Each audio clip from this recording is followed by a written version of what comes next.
जय हिंद दोस्तों। आइए आज के वीडियो में अब हम रीजनिंग का दूसरा चैप्टर वर्गीकरण क्लासिफिकेशन देखते हैं। सबसे पहले इसमें काफ़ी आसान प्रश्न पूछे जाते हैं। यूपी पुलिस कांस्टेबल हो या एसएससी जीडी हो, सब में काफ़ी आसान प्रश्न रहते हैं।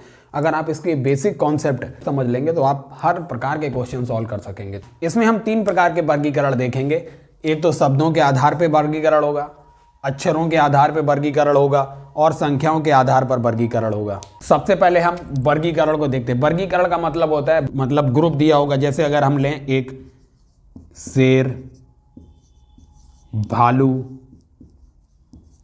और चीता, गाय, तो ये ग्रुप दिया हुआ है। यहां पर एक ग्रुप दिया हुआ है, 4 शब्दों का ग्रुप दिया हुआ है। अब आपको वर्गीकरण करना है। वर्गीकरण का मतलब होता है अलग अलग वर्ग में शब्दों को रखना है। अब जैसे हम अगर देखेंगे शेर, भालू, चीता, गाय, अगर आप इसको जानवर के वर्ग में रखेंगे तो ये तो जानवर, अगर हम इसका वर्ग देखेंगे जानवर, इस वर्ग में तो चारों जानवर हैं। गाय, चीता, भालू, शेर, चारों जानवर हैं। अर्थात यहाँ से हम अंतर नहीं निकाल पा रहे हैं। अगर हम मांसाहारी और शाकाहारी जीवों को अलग अलग देखेंगे, मांसाहारी और शाकाहारी, अब इसको रखेंगे यहाँ पे, तो ये 3 देखेंगे, शेर, भालू, चीता मांसाहारी वर्ग में आ गए, जबकि गाय शाकाहारी में आ गई। तो अर्थात यहाँ से जब हमने पहले जानवर, ये चारों जानवर हैं, तो इससे यहाँ से हमें अंतर पता नहीं चला। फिर हमने जानवरों का वर्गीकरण किया, मांसाहार, शाकाहार, तो ये 3 मांसाहार में आ गए, गाय शाकाहार में आ गई। अब हमें पता चल गया, अब आगे वर्गीकरण की जरूरत नहीं है। अर्थात गाय जो है एक अलग है इन 3 से। तो बस इसी को कहते हैं वर्गीकरण। अर्थात आप पहले देखेंगे ये कौन से वर्ग में आते हैं, तो ये जानवर वर्ग में आते हैं। जानवर चारों हैं। फिर देखेंगे जानवरों का भी आगे वर्गीकरण है, मांसाहारी और शाकाहारी जीव होते हैं। तो आपने देखा ये 3 मांसाहारी हैं और ये गाय शाकाहारी है। तो आपको यहाँ से पता चल गया क्लासिफिकेशन में कि इस दिए गए चारों ऑप्शन में गाय अलग है। तो ये होता है शब्दों के आधार पर वर्गीकरण। शब्दों के आधार पर वर्गीकरण ऐसे किया जाता है। शब्द दे दिए जाते हैं 4, उसमें जो अलग है आपको उसे निकालना होता है। जैसे ये 4 ऑप्शन में हमारी गाय अलग थी। और इसी तरीके से आपको शब्द और भी दे दिए जाएंगे। देते हैं मीटर, बी हमने दे दिया सेंटीमीटर, सी दे दिया हमने फीट, और चौथा ऑप्शन हमने दे दिया न्यूटन। ये भी शब्द हैं। ये मीटर शब्द है, सेंटीमीटर शब्द है, फीट शब्द है और न्यूटन शब्द है। 4 शब्द अलग अलग दे दिए। अब आप देखेंगे ये चारों क्या हैं, हमने यहाँ पे लिख लिया मात्रक है। इस कैटेगरी में तो ये सभी सेम फिट हो गए, चारों मात्रक हैं। अर्थात फिर इसका वर्गीकरण करेंगे अलग अलग। अगर हम देखेंगे लंबाई का मात्रक, बल का मात्रक। अब लंबाई के मात्रक अगर लिखेंगे तो मीटर, सेंटीमीटर, फीट, तीनों इस वर्ग में आ जाएंगे। लेकिन न्यूटन जो है बल के मात्रक है। तो अर्थात ये 3 एक ही वर्ग में चले गए, लंबाई के वर्ग में। और बल, न्यूटन जो है बल का मात्रक है, तो ये अलग हो गया। तो अर्थात दिए गए 4 ऑप्शन में थे, न्यूटन अलग हो गया। तो इसी को कहते हैं वर्गीकरण। आप क्लासिफिकेशन करते रहिए। जैसे 4 शब्द दिए हैं, वो किस वर्ग से हैं, हमने लिख लिया मात्रक वर्ग से हैं। अब मात्रकों का भी वर्ग करेंगे, जैसे लंबाई के मात्रक, बल का मात्रक, अलग अलग वर्ग हैं इसमें भी। तो लंबाई के मात्रक में हमने देखा ये 3 फिट हो गए, तीनों लंबाई के ही मात्रक हैं। और बल का मात्रक क्या है, अलग, न्यूटन इसमें आ गया। तो ये अलग वर्ग है, बाकी 3 सेम है। तो हमें अलग ही निकालना था, इसलिए हमारा ऑप्शन डी करेक्ट हो गया, न्यूटन।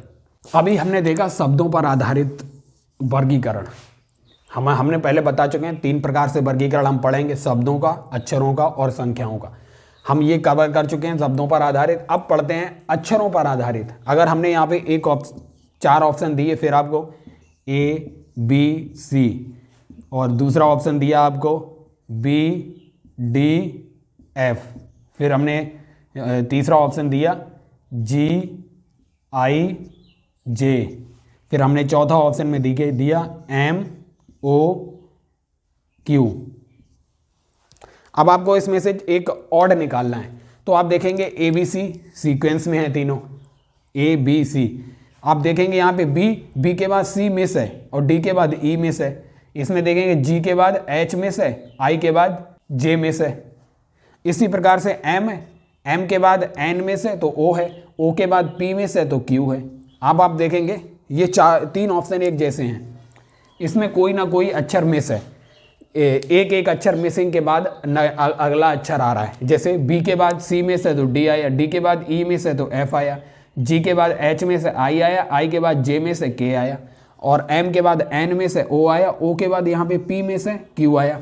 अर्थात 3 सही है, लेकिन यहाँ पे कोई मिसिंग नहीं है ए बी सी सीक्वेंस में। इसका मतलब ये 3 एक ही वर्ग के हैं, ये चौथा अलग वर्ग का है। तो हमें अलग वर्ग का ही निकालना होता है। तो बस ये इसे बोलते हैं अक्षरों पर आधारित क्लासिफिकेशन, वर्गीकरण। तो हमने देखा ये तीनों सीक्वेंस में।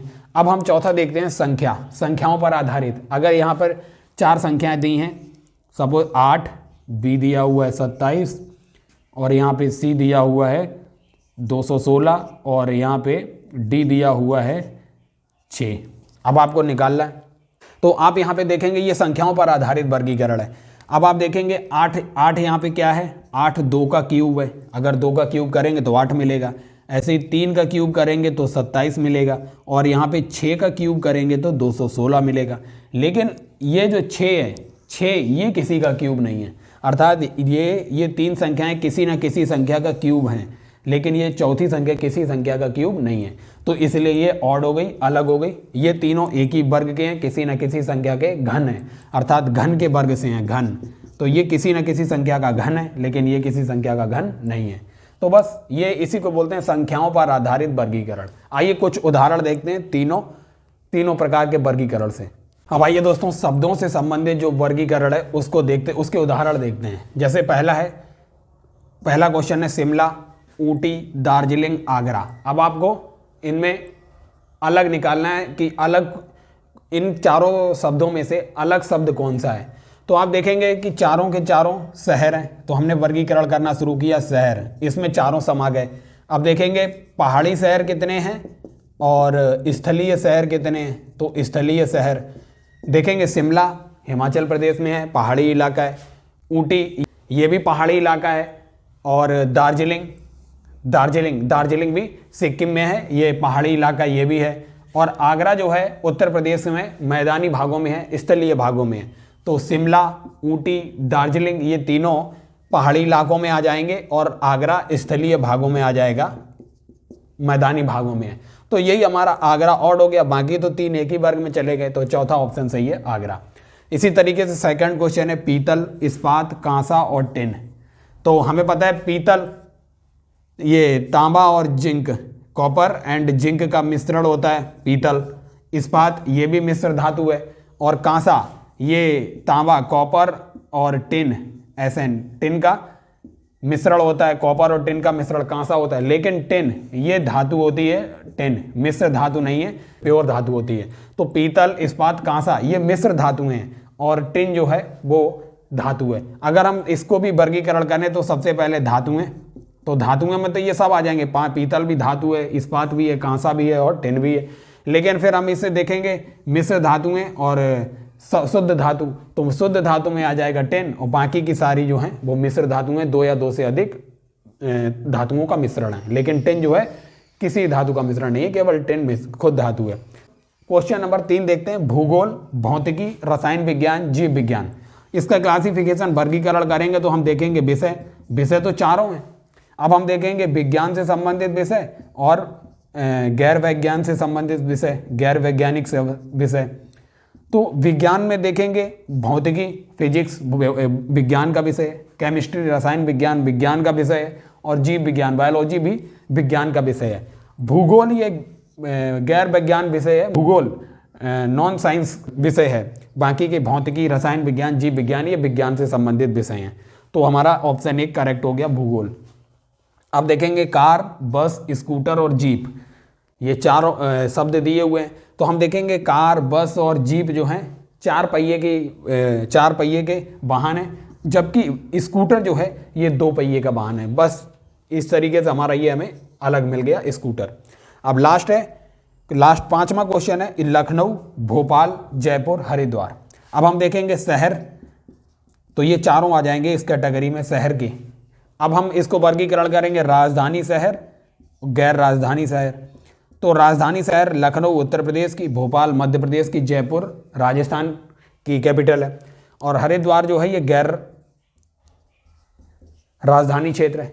तो इसका मतलब हमारा ऑप्शन डी करेक्ट हो गया, चौथा हरिद्वार। इनमें से कौन से 3 ऑप्शन जो हैं एक किसी न किसी तरीके से समान है। जैसे अगर हम देखेंगे शाम, दोपहर और प्रातः, ये तीनों के तीनों ऑप्शन हैं, ये दिन के समय हैं, क्योंकि शाम के समय भी दिन होता है, दोपहर में भी दिन होता है और प्रातः में भी दिन होता है, अर्थात इस समय लगभग हमारा सूर्य रहता है। लेकिन रात्रि दिन का पहर नहीं है, ये रात्रि रात का पहर है, अर्थात इसमें सूर्य उपस्थित नहीं होता है, तो इसलिए ऑप्शन डी करेक्ट हो जाएगा। अक्षर वर्गीकरण, अक्षर से संबंधित वर्गीकरण, जैसे अगर आप ऑप्शन 1 देखेंगे NILE, इसमें 4 अक्षर है। इसमें देखते हैं दूसरे में LIEN, इसमें भी 4 अक्षर हैं। सी में LINE, इसमें भी 4 अक्षर हैं। और चौथा जो है LEAN, इसमें भी 4 अक्षर हैं। तो अक्षरों की संख्या के हिसाब से ये 4 अक्षर सब में है, ये समान है। अब देखेंगे अक्षर कौन कौन से हैं। NILE मतलब NIL और E, अगर आप देखेंगे तो इन 3 में NILE ये चारों अक्षर हैं, लेकिन इसमें A जो है एक अलग अक्षर आया हुआ है, बाकी के L, E और N जो हैं वो सब में हैं, तो A इसमें अलग अक्षर है, तो ऑप्शन डी करेक्ट हो गया। इसे बोलते हैं अक्षर वर्गीकरण। अब ये है हमारा संख्या के आधार पर वर्गीकरण, 48, 96, 59, 12। अगर आप देखेंगे तो ये सबसे छोटी संख्या है 12, और 12 सबको विभाजित कर रही है या नहीं, तो ये विभाजित हो रहा है, ये विभाजित हो रहा है और ये विभाजित हो रहा है, लेकिन 59 जो है वो 12 से विभाजित नहीं हो रहा है। बाकी के 48, 96 और 12 से विभाजित हो रहे हैं, तो इसका मतलब हमारा ऑप्शन तीसरा करेक्ट है, ये अलग है बाकी के 3 दी गई संख्याओं से।